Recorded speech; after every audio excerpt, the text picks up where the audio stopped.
Welcome to this new video part of our litigation support series. Today's discussion will focus on the challenges a CBV can experience with regards to documentation and information in the context of litigation support mandates. I'm joined by my colleagues Esther Dumoulin and Jason Boyer. We are chartered business valuators and work in the valuation and forensics practice at PwC. When preparing valuation or expert reports in the context of disputes, CBVs are brought in after the fact, sometimes years after the events which led to the litigious situation, to perform a specific analysis which the parties did not envision to do at the time. As such, the parties did not necessarily conserve or compile the required information for the preparation of our reports. In other cases, the accounting systems or other internal systems do not allow us to extract the necessary information or to obtain the required level of detail. Finally, in some instances, the information we would hope for simply doesn't exist. For example, if, to quantify damages, a CBV attempts to project profits which could have been earned but for alleged wrongful acts. The available information may be of little help because those projections correspond to a hypothetical scenario. To handle these challenges, CBVs will use different methodologies to assess the adequacy and quality of the available information and will rely on alternative approaches to circumvent the limitations. Jason, can you first explain what common sources of information a CBV will review and rely on in the context of a litigation mandate? Thanks, Matthew. My immediate attention in any litigation mandate always goes to the financial statements of the business to which the mandate relates. More specifically, in the best case scenario, audited financial statements are available. The audited accounts contain information related to the financial position, the financial performance, the cash flows, and often most importantly, the notes to the financial statements, where supporting detail and assumptions are disclosed. After reviewing the financial statements, a CBV is in position to formulate a detailed information request list.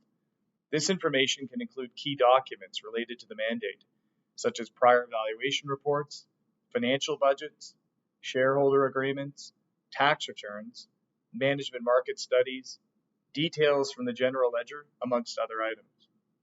The information needed can also include macroeconomic studies and possibly reliance on other specialists. How does the CBV articulate and assess the information provided? Any expert report prepared by a CBV requires that sufficient evidence be gathered through inspection, inquiry, computation, and analysis to ensure that the opinions are properly supported. When determining the extent of evidence necessary, a CBV often needs to exercise professional judgment, considering both the nature of the expert report and the expected use to which it will be put. For example, in a recent mandate, the subject business had updated their long-term financial projections on or around the date at which the damages were quantified. The revised set of projections were prepared by management, but were not approved by the board of directors. As a result, this required investigation and inquiry into the key drivers of the business and ultimately receiving representations from management related to expectations for the business.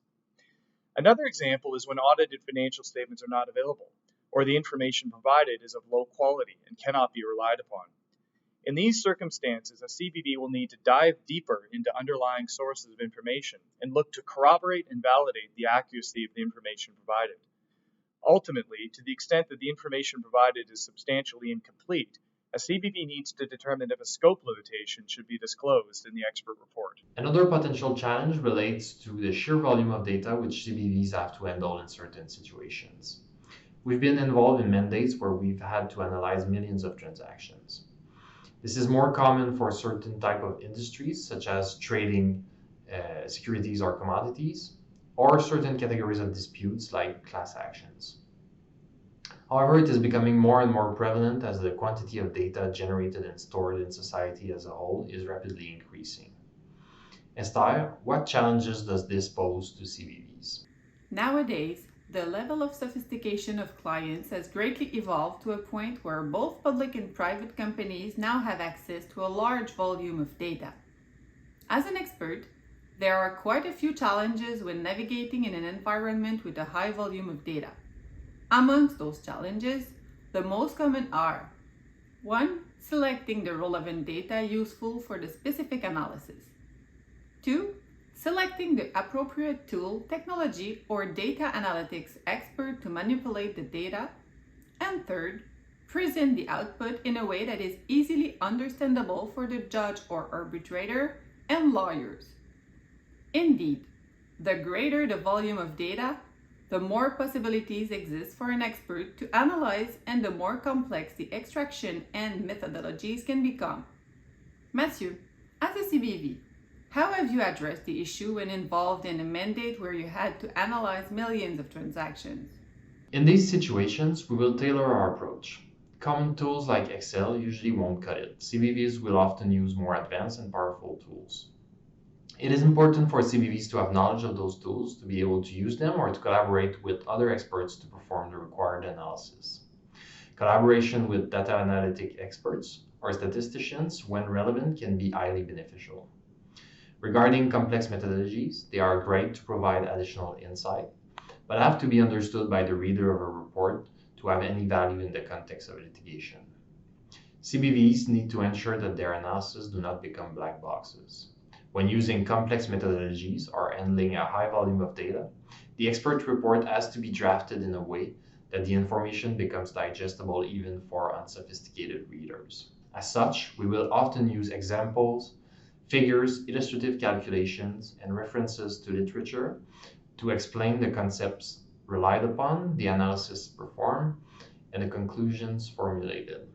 Esther, let's now address the opposite scenario.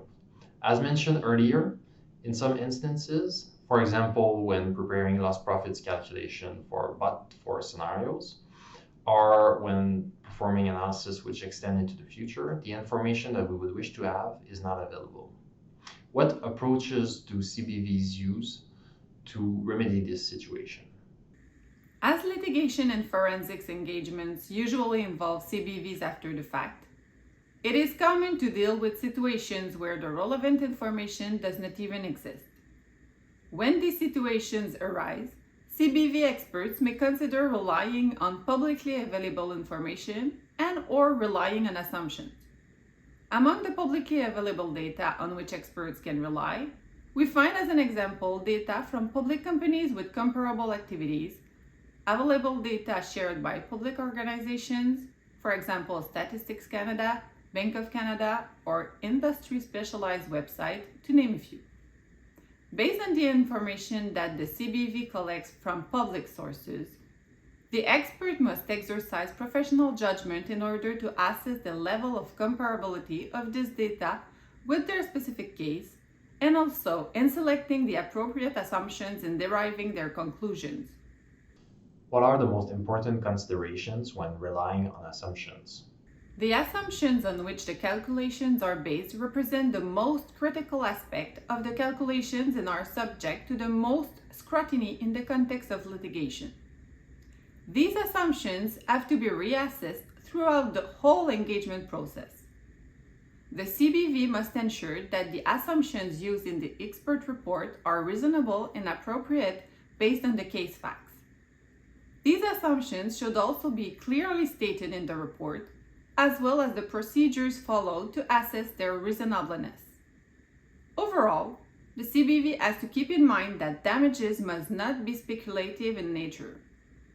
In some cases, CBVs can also look at events and information arising after the valuation date for the purpose of testing the assumptions, but not used as the basis for these assumptions.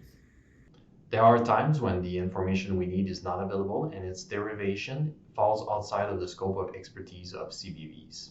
How can these situations be addressed? When the CBV faces a situation where the expertise requires a specialty that is outside his scope of expertise, he must turn to other experts.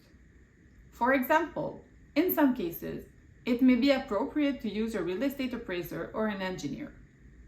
Let's take as an example an expropriation of land where the property owner had envisioned building a multi-residential project.